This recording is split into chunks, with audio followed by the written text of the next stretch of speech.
자, 다로 갑니다. 다. 자, 다 뭐예요? 자, 오윤겸과 설생의 재회라고 하는 제목인데, 자, 요 작품 갈래는, 자, 적어줘볼까?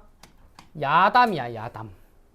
자, 우리가 야담 작품은, 이 고전 산문 강의의 초반에서도 한번 배운 적이 있죠? 자, 노힐부득과 달달박박, 뭐, 전설로 분류되는 일종의 야담이라고도 얘기를 했던 그런 작품도 있는데, 자, 요 오윤겸과 설생의 재회라고 하는 요 제목은, 자, 어떤 내용을 이제 전달을 하기도 하냐면, 이 오윤겸이라고 하는 설생이라고 하는 사람, 요 둘이 친구야, 친구인데, 이들이 살았던 삶이 조금 달라져요. 그래서 둘이 가지고 있는 가치관이 조금 차이가 있다고. 자, 그러면은 그 인물들의 삶이나 특성을 한번 볼 필요가 있죠. 자, 오윤겸이라고 하는 사람과, 자, 여기 나오는 설생이라고 하는 사람. 자, 요 두 사람을 볼 건데, 전반적인 이제 줄거리와 관련이 돼 있다라고 얘기를 하냐면, 자, 이 야담은 어디에 배경을 두고 있냐면, 자, 유명하죠? 인목대비, 자, 폐위 사건과 관련이 있는, 자, 요런 작품이야. 자, 우리 인목대비 폐위 사건에 대해서 어느 정도 알고 계시나요? 이제, 이게 아마 광해군이랑 관련 있는 그 사건으로 알고 있는데, 자, 어쨌든 이 나라의 이제 인목대비 폐비, 보통 이제 폐비라고 하면은 이제 중전이죠. 중전이었던 사람을 폐한다는 뜻인데, 나라에 뭔가 변고가 일어나야 돼요. 왕조가 크게 바뀌거나 아니면 자, 이 이제 대비의 이제 여기 인목대비라고 하니까 이 대비의 뭐 행실이나 아니면 집안에 문제가 있어서, 자, 그 정치적인 일종의 쇼란 말이야. 자, 그거 사건이 한번 일어나고요. 자, 그 정치 현실의 환멸을 느끼고 누가? 이 설생이라고 하는 사람이 이 인목대비 폐위 사건에, 자, 굉장한 반감을 가지고, 자, 은거하는 삶을 선택을 합니다. 은거하는 삶을. 자, 그리고 이 오윤겸이라고 하는 사람도 사실은 은거를 하고 싶었는데, 자, 이 사람은 은거를 선택하지 않습니다. 자, 왜냐면 이 둘의 생각은 같았거든. 자, 인목대비 폐위 사건을 부정적으로 바라봐요. 나라의 환멸을 느낀 건 똑같은데, 자, 이 오윤겸은, 자, 부양 가족이 있었단 말이야.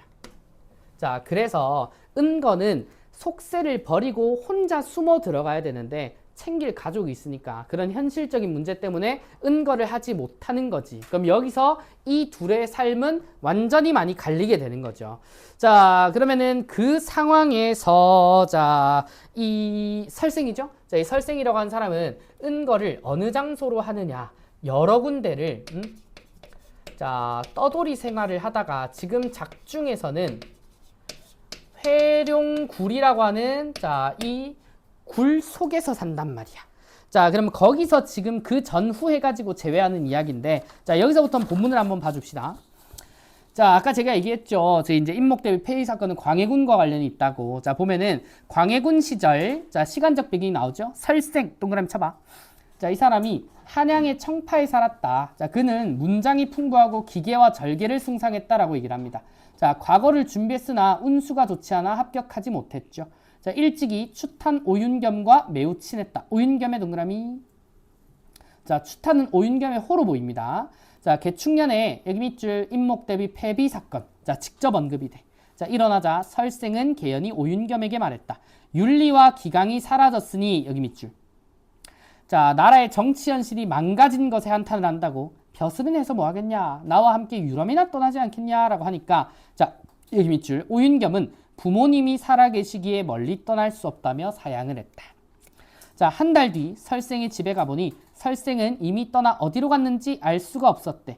인조반정 이후 갑술년에 오윤겸은 관동관찰사가 되어, 그러니까 벼슬을 유지를 했어, 이 사람은. 자, 지역을 순시하다가 영랑호에 배를 띄웠는데 호련 안개와 파도, 아득한 구름 사이로 배를 저어오는 사람이 있었는데 가까이서 보니까 설생이래. 자, 그러면은 이 두 사람이, 자, 영랑호라고 하는 호수예요. 자, 이 영랑호에서 두 사람이 재회를 하게 된 거지. 자, 반가울 거야. 오랜 친구를 오랜만에 봤으니까. 자, 그래서요, 자, 오윤겸은 놀라서 설생을 배 안으로 맞이를 했는데 그가 마치 하늘의 구름 사이에서 내려온 사람인 양 반겼다. 자, 거처하는 곳을 물으니 설생이 이렇게 대답을 해요. 자, 내가 사는 곳은 양양관하로부터 동남쪽으로 6, 70리 떨어진 자, 여기 네모 회룡굴. 자, 지금 현재 설생의 거처입니다. 자, 깊고 궁벽한 곳이라 사람의 발걸음이 거의 닿지 않는다네 라고 얘기를 한대. 자, 그럼 이 회룡굴이라고 하는 장소는 자, 속세에서 자, 멀어진 공간이라고 보시면 되겠죠. 자, 애초에 은거의 삶을 선택했던 거니까 당연히 사람의 손길이 닿지 않는 곳으로 가려고 했을 거예요. 자, 이곳에서 그리 멀지 않아 갔다 오는데 한나절도 안 걸리니 함께 가볼래? 라고 합니다. 자, 공이 그를 따라갑니다. 어스름 무렵 산기슭에 이르러서 스님들이 타는 가마를 타고 계곡으로 들어갔는데 자, 험한 산길 몇 리를 지나니 깎은 듯한 푸른 절벽이 우뚝 서 있습니다. 자, 그 형세가 기이하고 웅장해 사람의 눈을 놀라게 했는데 중간이 성문처럼 갈라져 있고 좌우로 많은 시냇물이 쏟아져 나왔는데 성문 옆이 회룡굴이었다. 자, 그러면 이 장면들은 뭐다? 회룡굴에 대한 자, 경치 묘사가 이어집니다. 자, 되게 신비롭고 화려하고 자, 좋아 보이는 곳이래. 자, 이어서 자, 돌길은 낭떠러지를 오른쪽으로 돌며 올라가는데 굴곡이 심하고 가팔라요. 자, 칡덩굴과 나뭇가지를 부여잡고 나아가니 비로소 굴이 나왔는데 몸을 구부렸다 매달렸다 하며 들어가 보니 별천지래. 자, 그곳은 땅이 매우 넓고 토질도 비옥해서 거주하는 사람들도 많았고 뽕나무와 삼나무가 그늘 동산을 만들었고 배와 대추나무는 숲을 이룬대. 자, 설생의 거처는 굴 한가운데 있었는데 지극히 화려하고 그윽합니다. 공을 마루로 인도해 산의 진미를 올렸다. 기묘한 과실들이 지극히 향기롭고 달콤했으며 인삼은 팔뚝만큼 굵었다. 그 다음 서로 이끌며 밖으로 나갔다. 수풀과 산봉우리, 샘물과 뭇, 돌에 기괴하고 웅장하고 화사한 모습은 이루다 형언하기 어려웠다. 오윤겸은 마치 방장산에 들어온 듯 황홀하여 자기가 벼슬살이를 하고 있는 것이 추하게 느껴졌다. 여기 밑줄. 자기가 벼슬살이를 하는 것을 굉장히 추하게 느꼈다. 자, 그러면은 이 묘사된 회룡굴을 보고 자, 오윤겸이 굉장히 감탄을 한 거야. 자, 감탄을 하면서 어떤 감정도 느꼈냐면 회의감을 같이 느낍니다. 자, 이렇게 좋은 곳이 있는데 자, 나는 처음에 은거할 생각은 있었다고. 근데 부양가족이 있다는 이유 때문에 은거를 선택을 하지 않았죠. 자, 근데 내 마음은 은거를 하고 싶었다고. 자, 그런데 자, 이 내 친구라고 한 사람은 다 버리고 회룡굴로 갔잖아. 근데 이 회룡굴이라고 하는 멋진 세계를 보니까 감탄도 하지만 자, 일종의 자신의 처지에 대한 회의감까지 든다고. 나는 뭐 했는데 이런 어지러운 정치 현실에 벼슬하는 길을 택했잖아. 자, 그 감각이 들어요. 자, 그래서 자, 오윤겸이 설생에게 말합니다. 산수가 맑고 깨끗해서 정말 마땅히 은자가 지낼 만하네 그려. 자, 가게가 풍족하지 않을 텐데 산중에 이런 것들을 어떻게 마련했나 라고 물으니까 웃으면서 뭐라고 합니까? 자, 내 일찍이 왕래하여 노는 데가 이곳만이 아니라네. 나는 여기서만 정착해 산 게 아니야. 나 이전에 이곳저곳 다 떠돌아 다녀봤어. 내가 속세에서 도망쳐 나온 뒤로는 내키는 대로 유람하며 구경하느라 하루도 한간날이 없었지. 속리산에도 가봤고 묘향산도 가봤고 가야산과 두류산, 지금의 지리산이죠. 자, 거의도 찾았지. 무릇 동방의 산천 가운데 특별히 절경으로 알려진 곳은 거의 다 가보았다네. 마음에 드는 곳이 있으면 무성한 숲을 베어 내 집을 지었고 황무지는 개간에서 농사를 지었지. 혹은 1년을 살다가 3년 살다가 흥이 닿으면 다른 곳으로 옮겨갔지. 그러니까 자, 거기서 뭐 어떤 재물을 쓰거나 한 게 아니라 되게 소박하게 살았다고. 거기는 풀 베가지고 이제 집 만들어 살고 이렇게 살다가 이런 이유로 내가 거처한 곳 중에는 산의 기이함과 물의 절묘함 그리고 논과 집의 넓고 화려함에서 이곳보다 10배는 더한 곳도 있었다네. 다만 세상 사람 중에는 아는 이가 거의 없지. 자, 오윤겸이 설생의 종들을 보니 모두 준수하고 아름다워요. 많이들 악기를 키고 있었는데 물어보니 첩의 자식들이래. 자, 가무를 하는 미도 연함은 되었는데 모두 오묘하게 아름다웠어. 그래서 오윤겸이 더욱 기이하게. 자, 여기서 자, 오윤겸은 설생의 특이한 모습을 보면서 자, 여기 티끌 같은 세상의 세모 한번 쳐볼래? 세상에 대한 인식은 똑같아. 임목 대비 폐위 사건을 부정적으로 봤던 것처럼 자, 이 표현이랑 똑같은 게 자, 티끌 같은 세상이라고. 자, 티끌 같은 세상으로 자, 지금 내가 살고 있는 속세를 인식하는 거야. 자, 그래서 거기에 얽매인 자기를 되돌아보며 한숨을 쉬고 그러면은 자, 이 회의감이라고 하는 거는 뭐다? 자, 이 속세에 얽매인 처지. 자, 요걸 회의감을 느끼는 포인트라고 잡아주시고 자, 거기서 이제 시를 지어서 설생한테 또 줍니다. 자, 거기서 이틀을 더 머물고는 떠나오면서 설생에게 부탁을 해요. 자, 뒷날 반드시 한양으로 와서 나를 방문해 주게나 라고 자 부탁을 했는데 3년 동안 안 왔어. 안 오고 설생이 안 오다가 설생이 인제서야 오윤겸을 찾았는데 자 오윤겸은 그때 전조를 잡고 있어서 자 이 전조가 뭐냐면 관리를 선발할 수 있는 직책이 있는 거야. 되게 높은 직책까지 올라갔죠. 그러면은 자 친구고 내가 좋아하는 애니까 얘 저기 여기저기 떠돌이 생활하면서 가난하게 살고 있을 텐데 내가 벼슬자리 하나 주고 싶다라고 얘기를 한 거지. 자 그러면은 결과 보이죠? 설생은 벼슬자리 받을까? 안 받겠지. 자 이어서 봐봐. 설생에게 벼슬을 추천하려 했다. 여기 밑줄. 그러자 설생은 수치스럽게 여기고 작별 인사도 없이 떠나버렸다. 왜? 오윤겸한테 실망한 거야. 나는 은자잖아. 은과하는 사람이기 때문에 속세를 굉장히 멀리하는 사람인데 나한테 속세의 사람이 다시 되라고 하니까 자 그거 거부하고 떠난 거예요. 자 그래서 오윤겸이 휴가를 얻어서 설생 다시 만나고 싶어. 자 나를 거절했지만 친구 만나고 싶어서 회룡굴로 다시 갔는데 이미 폐허가 됐대. 자 다른 곳으로 옮겨갔겠지. 설생은 어디로 갔는지 알 수가 없었다. 사는 사람 중에도 아는 이가 없었고 오윤겸이 그 기이한 행적에 크게 탄식하고 애석한 마음으로 돌아왔다라고 얘기를 합니다. 자 결국 이제 친구 한 명을 잃은 거죠.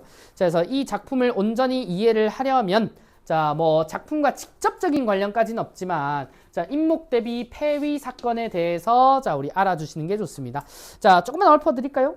자, 요 폐비 사건이 이제 조정에서 영창대군이라고 있죠. 영창대군의 생모인 임목대비를 대에서 패하고 서궁에 감금하고 유폐를 시켜요. 자, 이때 이제 뭐 소북파, 대북파 이런 애들이 있었는데, 자, 그때 이제 여기 일어난 이유가 그 당시 왕이 이제 선조였죠. 선조인데 자기 이제 유일한 적자가 영창대군이었다고. 자, 우리 알다시피 영창대군 왕이 됐어요? 안 됐죠? 응? 못 됐단 말이야. 자, 그래서 얘한테 이제 왕위를 세습하려고 했는데 이 당시 영창대군의 나이가 몇 살인 줄 알아? 3살이었대. 3살. 응? 그러니까 조정에서는 3살짜리 어린애를 어떻게 왕위에 또 올릴 수 있겠습니까? 라고 하고 결국은 뭐야? 왕위에 3살짜리 올려놓고 이제 섭정이라고 얘기를 하죠. 이제 이 어린아이의 엄마나 이제 특히 보통 이제 대왕대비라고 해가지고 이제 얘의 할머니나 엄마가 대신 정치를 해요. 수렴청정 같은 걸 하는데 자 그게 이제 임목대비 입장에서는 굉장히 현실성 없다고 판단을 한 거야. 자 그래서 이제 광해군이 실제로 왕이 됐죠. 왕이 됐는데 광해군이 왕위를 계승하는 게 어떻겠느냐라고 하는 주변의 의견에 동의를 한단 말이야. 자 그러면은 일종의 뭐야? 왕위 세습에 반기를 든 거예요. 자 그래서 임목대비를 포함한 이 집안의 영모죄를 가담하게 씌워가지고 임목대비를 폐위시킨 이 사건이란 말이야. 자 그러니까 임목대비 폐위 사건에 반대를 한다라고 하는 요 흐름은 기존의 왕조의 전통을 따르겠다라고 하는 입장과 크게 다르지는 않죠. 그래서 이제 이런 세습에 완전한 반대를 하고 광해군이 왕위를 계승하는데 자 동의를 온전하게 하지 못했던 사람들의 이야기라고 보시면 좋을 것 같아. 자 그래서 결국 이제 이 사건 계기로 광해군이랑 북인 정권이 이제 폐륜화로 몰려가지고 정죄당하게 된다라고 하는 이런 사건이 자 임목대비 폐위 사건과 관련돼 있습니다. 그래서 이런 수능 특강 공부하실 때 시간이 안 남아 도는 건 아니거든요. 시간이 부족하진 않아. 이런 거 공부할 때 실제 사건이 모티프가 돼 있다면 짧게나마 야 나무위키 같은 데도 잘 돼 있고 챗GPT 한번 물어봐도 어떤 사건의 흐름이었는지 왜 이 사건을 배경으로 이 작품이 쓰이게 됐는지 역사적 사건이랑 같이 엮어서 읽으면 훨씬 이해가 잘 돼요. 자, 그거를 이제 알려주는 게 제 역할이기도 한데 스스로 복습하실 때